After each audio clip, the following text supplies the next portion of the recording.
Hi there, and welcome to Pathway to Reading Level 3 Meadow.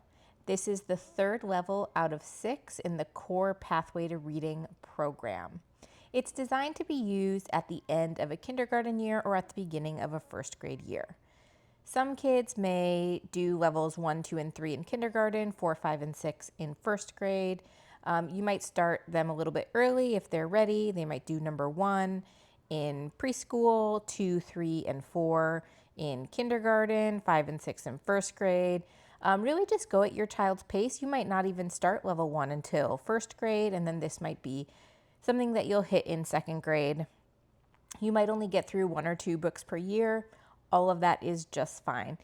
Plug away at it, go in order. Every level has 25 lessons and they can be done. Some children will accomplish the material in 1 to 2 days. Some of them are going to need 3 or 4 days and are going to need extra time to review. All of that is normal. So let's look at what is involved with level 3. Level 3 focuses on digraphs and R-controlled vowels. So digraphs are sounds like ch and sh. There's also f, ph and th. Those are digraphs. There's a couple more. And this also talks about R-controlled vowels. Sounds like R and These sounds are the first time the child is being introduced into something other than the short vowel sounds. And it can be tricky for them. So especially in the second half, I recommend just taking it slow and working with your child.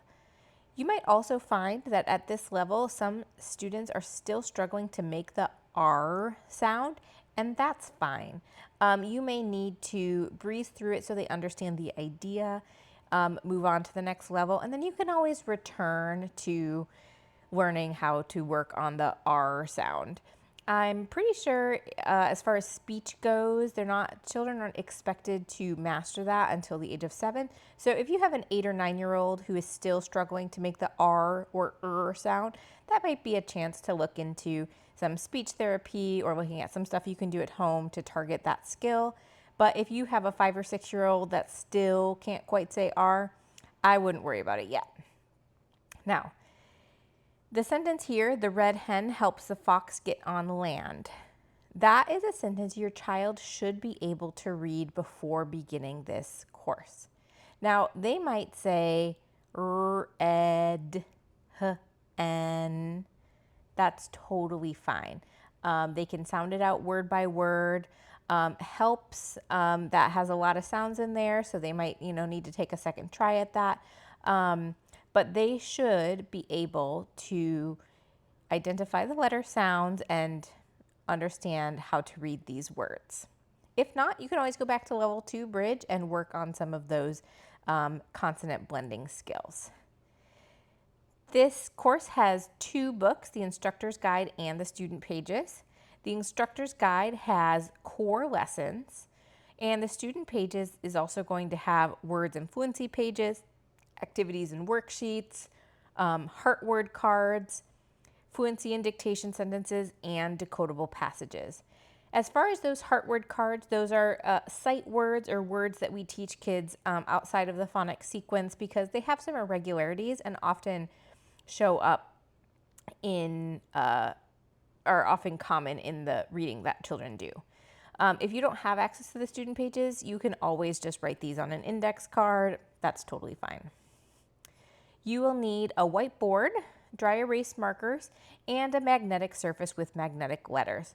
If you don't have access to that, you can always just use a whiteboard or a chalkboard. You can use paper, you can use pens.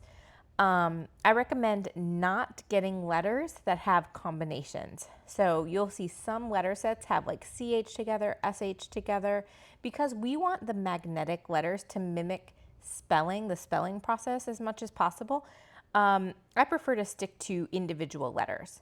You will need multiple copies of some letters. So you'll need 2 F's, 2 S's, 2 H's. So a kit like this will have multiple. If you don't, you can always just use a marker. That's totally fine. All right, so that is the background information. We're going to go ahead and look at how to complete step 1.